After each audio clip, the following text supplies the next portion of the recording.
Ikhwan fiddin, azakumullah. Di antara nikmat yang lain lagi yang kita wajib bersyukur kepada Allah, kita diberikan hidayah untuk selalu dan senantiasa menuntut ilmu syar'i. Ini nikmat dari Allah.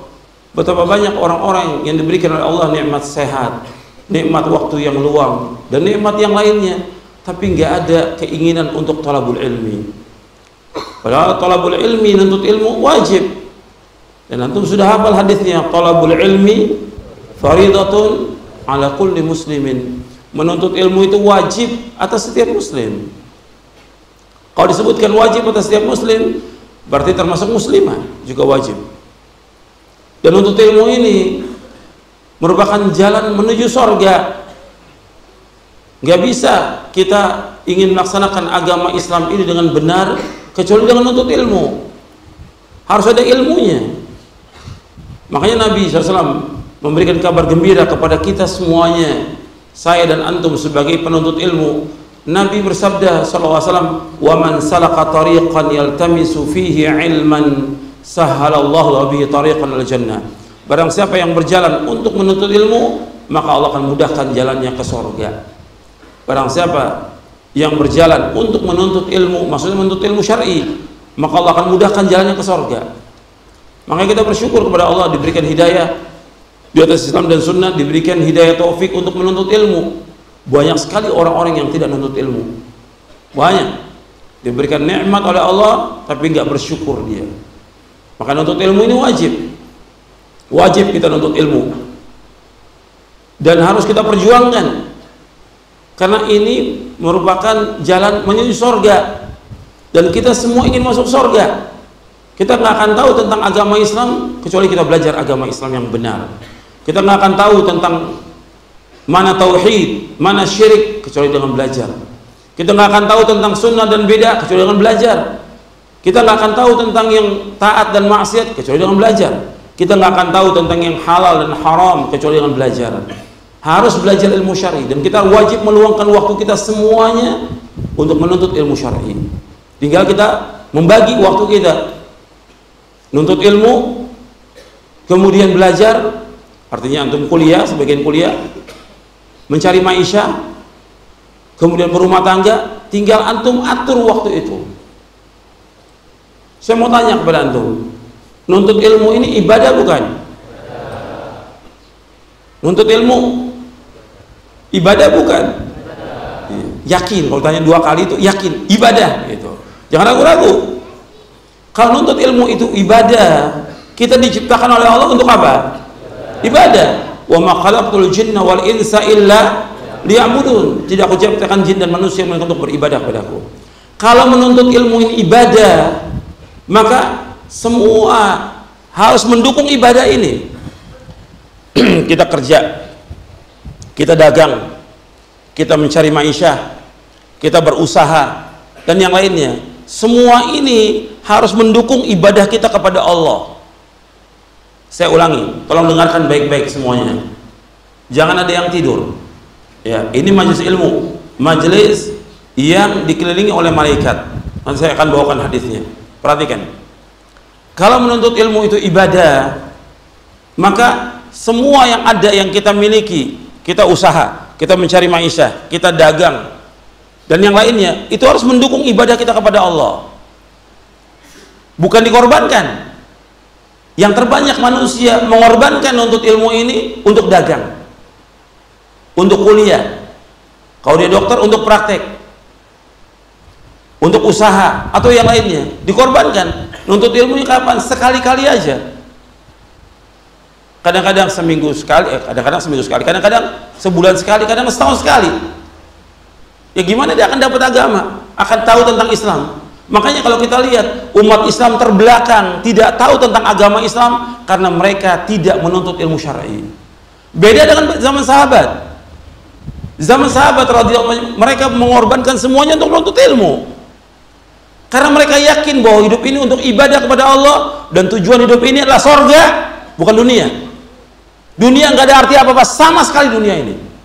Yang mengatakan demikian siapa?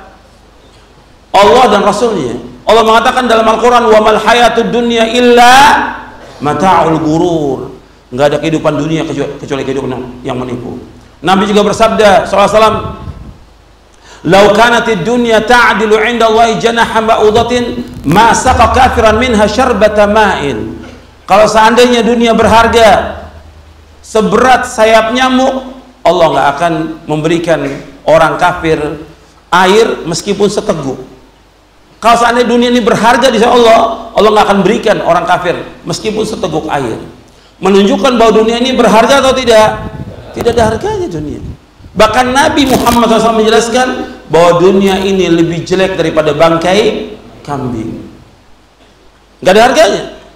Yang kita cari adalah akhirat, bukan dunia. Kita berjuang bagaimana untuk mendapatkan akhirat. Hidup di dunia ini paling tinggi 70 tahun. Kata Nabi SAW, "A'maru ummati baina 60 wa 70 wa qalla man yajuzu dzalik." Umur umatku antara 60 sampai 70, sedikit yang lewat dari 70. Cuma 60 70. Tapi hidup di sorga itu hidup untuk jutaan tahun yang tidak terhingga. Kalau orang mementingkan hidup dunia, pertama, orang ini tidak beriman dengan iman kepada yaumul akhir. Yang kedua, orang ini tidak berakal. Ketika orang menyibukkan diri buat dunia, yang pertama orang ini nggak beriman tentang yaumul akhir. Yang kedua, orang ini apa? Tidak berakal. Kalau dia akalnya waras, yang diutamakan oleh hidup yang jutaan tahun atau yang sementara? Jutaan tahun mestinya. Yang kita cari sorga, maka Nabi selalu mengingatkan apa-apa dengan sorga. Nabi mengancam dengan neraka, selalu seperti itu. Makanya ini dakwah, mengingatkan manusia tentang sorga, mengingatkan manusia tentang neraka, agar mereka berlomba-lomba melakukan amal-amal soleh untuk mencapai sorga dan meninggalkan perbuatan dosa dan maksiat, syirik, bid'ah dan yang lainnya, agar mereka tidak terjumus ke dalam neraka. Sampai sini paham?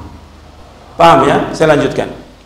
Jadi kita kembali ke nuntut ilmu ini ibadah, berarti kita harus perjuangkan untuk nuntut ilmu, karena kita nggak akan tahu tentang agama Islam kecuali dengan nuntut ilmu. Kita nggak akan tahu tentang Quran, Al-Quran ini kita nggak akan tahu isinya Al-Quran ini semuanya. Ini Al-Quran, nggak akan tahu kita isinya semuanya kecuali dengan apa? Belajar kita. Kita harus bisa baca Al-Quran, kita harus paham tentang terjemahnya. Antum harus baca terjemahnya dari awal sampai akhir. Setahun sudah selesai tamat. Kemudian itu tafsirnya, nggak tahu tanya kepada ustadz yang paham. Fas'alu ahla dzikri in kuntum la ta'lamun. Tanya kepada ahli dzikir jika kamu tidak mengetahui. Makanya belajar semua yang usaha kita untuk mendukung ibadah kita kepada Allah ini. Nggak boleh dikorbankan. Seperti sholat, ibadah yang mulia, tiang agama. Jangan karena kerja, karena rapat, karena dagang, karena usaha dikorbankan sholat. Ini orang yang bodoh. Kerjaan, rapat, semua ditinggalkan, tugas ditinggalkan untuk sholat kepada Allah. Karena Allah yang perintahkan, Allah yang menciptakan kita, Allah yang berikan rezeki kepada kita. Kita bisa hidup, bisa duduk, bisa makan, bisa dapat segala macam, Allah yang berikan kepada kita. Maka kita harus tegakkan ibadah kepada Allah. Ini yang Allah perintahkan kepada kita. Jadi semua itu harus mendukung ibadah kita kepada Allah. Jangan dikorbankan ibadah itu kepada Allah. Karena ini jalan yang terbaik yang membawa manusia ke sorga. Jelas sampai sini. Kemudian ikhwan fillah, azakumullah. Tadi saya bawakan bahwa nuntut ilmu itu jalan menuju sorga. Dan kita kumpul di masjid Allah ini untuk kita pelajari Al-Quran dan Sunnah. Maka turun malaikat mengelilingi kita. Nabi bersabda SAW, "Wa man salaka tariqan yaltamisu fihi ilman, sahhalallahu lahu bihi tariqan ilal jannah. Wa man ijtama'a qaumun fi baitin min buyutillah, yatluna kitaballah wa yatadarasunahu bainahum, illa nazalat alaihimus sakinah, wa ghasyiyatuhumur rahmah, wa haffathumul malaikah, wa dzakarahumullah fi man 'indah, wa man batta'a bihi 'amalu lam yusri' bihi nasabu." Kata Nabi SAW, barang siapa yang berjalan untuk menuntut ilmu, maka Allah akan mudahkan jalannya ke surga. Dan tidaklah berkumpul satu kaum di satu rumah dari rumah-rumah Allah, maksudnya di masjid, dari masjid-masjid yang dibangun karena Allah. Mereka berkumpul dalam masjid itu untuk apa? Untuk mempelajari Al-Quran dan Sunnah. Melainkan kata Nabi, yang pertama akan turun sakinah, ketenangan. Yang kedua, wa ghasyiatumur rahmah, akan diliputi oleh rahmat Allah. Yang ketiga, wa haffatumul malaikah, malaikat itu akan mengelilingi dia. Malaikat akan mengelilingi dia, dikelilingi oleh malaikat. Artinya malaikat menghormati orang-orang yang menuntut ilmu syar'i. Maka antum bersyukur, antum datang ke tempat atau majelis ilmu ini, antum bersyukur pada Allah, dikelilingi oleh malaikat. Yang keempat, wa dzakarahumullah fi man indah, Allah akan sebutkan dia, orang-orang yang hadir ini, di sisi Allah. Maksudnya Allah sebutkan di depan malaikat yang ada di sisi Allah. 4 keutamaannya. Yang pertama tadi keutamaannya menuju mana? Surga. Kemudian setelah itu Nabi sebutkan 4 lagi. Turun ketenangan, diliputi rahmat Allah, dan kita sangat butuh kepada rahmat Allah. Kemudian dikelilingi oleh malaikat, kita disambut oleh malaikat. Yang keempat, apa? Allah akan sebutkan di depan malaikat yang berada di sisi Allah Ta'ala. Kemudian lanjutan hadisnya kata Nabi SAW, wa man batta'a bihi 'amaluhu lam yusri' bihi nasabuh. Hadis ini sahih Muslim. Barang siapa yang lambat amalnya, tidak dapat dikejar oleh nasabnya. Maksudnya, kalau ada orang yang dia menganggap dirinya keturunan Nabi, ada nggak orang menganggap diri keturunan Nabi? Ada nggak? Ada. Keturunan ningrat, keturunan pangeran, keturunan sultan, keturunan segala macam sudah. Itu nggak ada manfaatnya semuanya, kecuali dengan iman dan amal soleh. Nggak ada manfaatnya semua itu. Kebanggaan keturunan, kebanggaan bahwa dia orang-orang yang berharta atau punya kedudukan, nggak ada manfaatnya di sisi Allah. Yang bermanfaat di sisi Allah orang yang beriman dan beramal soleh. Dilihat imannya bagaimana, kemudian dilihat juga amal solehnya gimana. Maka antum bersyukur kepada Allah, antum bisa datang ke tempat ini dan juga banyak dari tempat yang jauh datang ke tempat ini. Ini merupakan jalan yang diridhoi oleh Allah Ta'ala. Kita datang ke tempat ini, mudah-mudahan semuanya mendapatkan ganjaran dari Allah Subhanahu wa Ta'ala. Ikhwan fillah, jazakumullah. Saya ingin jelaskan lagi kepada antum tentang adab dalam thalabul ilmi, ini penting. Dan tolong semuanya perhatikan, jangan ada yang berbicara, jangan ada yang ngobrol. Panitia juga duduk, dengarkan baik-baik. Semua panitia duduk. Semua panitia dengarkan, duduk baik-baik supaya ngambil istifadah, manfaat. Yang ikhwan maupun yang akhwat, duduk dengarkan. Nabi SAW mengingatkan kepada kita semuanya bahwa adab dalam thalabul ilmi yang pertama itu ikhlas. Ini antum jaga ikhlas. Tidak ada keikhlasan, maka tidak ada pahala. Harus ikhlas. Antum datang ke tempat ini mau apa? Mau nuntut ilmu, mau belajar, mau menghilangkan kebodohan, mau memahami agama, mau ketemu teman, mau jalan-jalan, atau ada lagi yang lain, mau jadi mata-mata. Itu nggak ada manfaatnya itu. Itu rugi, dunia rugi, akhirat rugi itu. Niatnya dulu mau apa dia? Karena Nabi bersabda, innamal a'malu binniyat wa innamal likulli imri'in ma nawa. Amal itu tergantung niatnya, dan seorang mendapatkan tergantung apa yang dia niatkan. Niatnya apa? Karena Allah, niatnya mau jalan-jalan, niatnya pengen lihat ustadznya. Ustadz bukan artis, artis bukan ustadz. Jangan perhatikan, antum perhatikan, karena banyak orang kalau saya lagi jalan, ustadz selfie, nggak boleh selfie, mau ngapain selfie? Mau ngapain tuh foto-foto, nggak ada manfaatnya. Ambil ilmu, jangan foto-foto. Ada juga ustadz katanya salafi, tapi suka selfie, arti berubah dia dari salafi kepada selfie, bukan salaf lagi dia, sudah berubah. Itu namanya ustadz selfie. Jadi niatnya udah nggak benar. Kita niat harus karena Allah semuanya, ikhlas. Dan agama ini agama ilmu, nanti saya akan jelaskan. Harus ikhlas karena Allah. Dan foto-foto nggak ada manfaatnya, foto-foto nggak ada manfaatnya. nanti akan kagum kepada si ustadz, nanti akan nyembah nanti seperti kaumnya Nabi Nuh. Itu berbahaya. Atau antum pajang foto ustadznya, malaikat rahmat gak akan masuk ke rumah itu, rugi semuanya, nggak ada manfaatnya. Jadi saya ingatkan seperti ini karena banyak orang-orang yang nggak paham dan ustadznya nggak menjelaskan. Karena apa? Dia nggak jelaskan karena ustadz selfie, nggak mau dia jelaskan. Ini saya jelaskan supaya antum paham seperti ini. Banyak, kalau saya mau jelaskan panjang ini tentang masalah gambar dan segala macam. Hadisnya banyak juga tentang masalah ini. Kemudian yang kedua, ini tentang ikhlas ya. Di ayat Al-Quran Allah memerintahkan, antum sudah hafal ayatnya, wa ma umiru illa liya'budullaha mukhlishina lahud-din. Tidaklah mereka diperintah untuk beribadah kepada Allah dengan ikhlas. Ikhlas. Yang kedua yaitu dengarkan. Yang ketiga diam. Dengarkan kajian-kajian ini, dengarkan. Kalau antum nggak akan ada manfaatnya kalau antum nggak dengarkan. Tapi yang ketiga diam.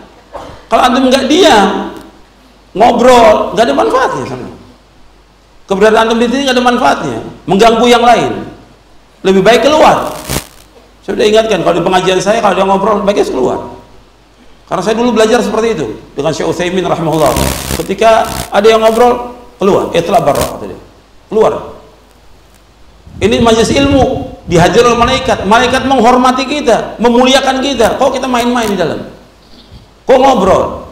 Allah berfirman dalam surah Al-A'raf, surah yang ke-7 ayat 204, wa idza quri'al Qur'an fastami'u lahu wa ansitu la'allakum turhamun. Apabila dibacakan Al-Qur'an, dengarkan dan diam. Dengarkan dan diam agar kalian mendapatkan apa? Rahmat dari Allah. Kita ingin mendapatkan rahmat dari Allah. Dengarkan dan diam. Kemudian yang keempat, al-fahmu. Berusaha untuk memahami apa yang disampaikan. Di samping antum mencatat, kemudian berusaha untuk memahami. Jadi berusaha untuk memahami apa yang disampaikan. Sebab al-ilmu al-fahmu. Kalau nggak paham, buat apa? Banyak orang-orang yang nuntut ilmu nggak paham. Nuntut ilmu itu untuk paham. Dan pemahaman ini akan diberikan oleh Allah bagi orang-orang yang dipilih oleh Allah SWT.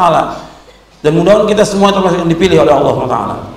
Sebab Nabi bersabda dalam hadis yang sahih yang diriwayatkan oleh Imam Bukhari dan Muslim dari sahabat Muawiyah bin Abi Sufyan radhiyallahu anhuma, Nabi SAW bersabda, man yuridillahu bi khairan yufaqihu fid din.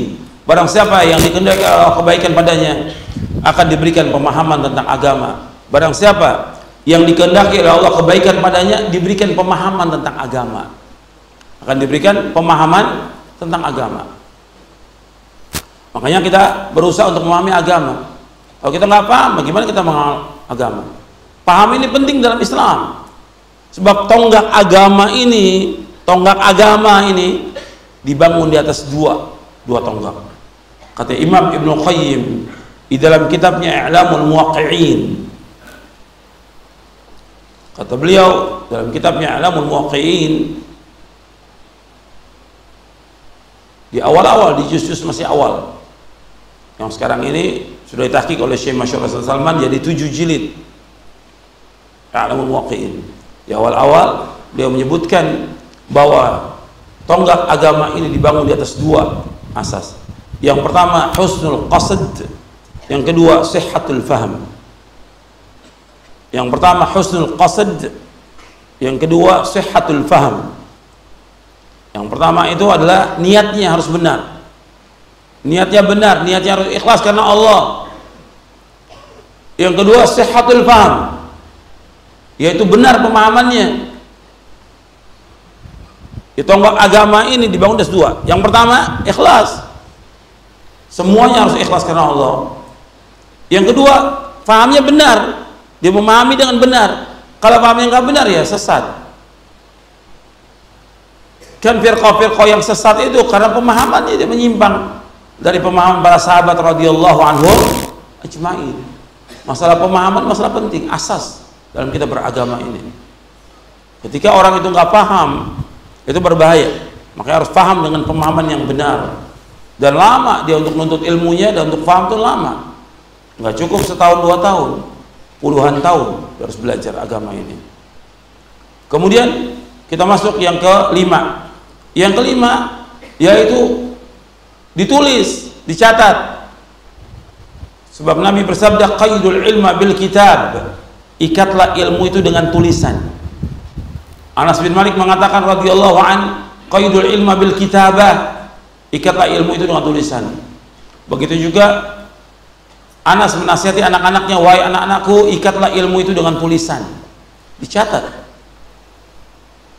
Dan manfaatnya besar, antum bisa ngulangi lagi nanti di rumah, murojaah lagi, mutalaah lagi dari apa yang sudah dikaji itu. Dan itu banyak manfaatnya. Jadi harus dicatat. Yang keenam yaitu diamalkan. Al-amal. Bab ilmu ini untuk diamalkan, bukan koleksi ilmu.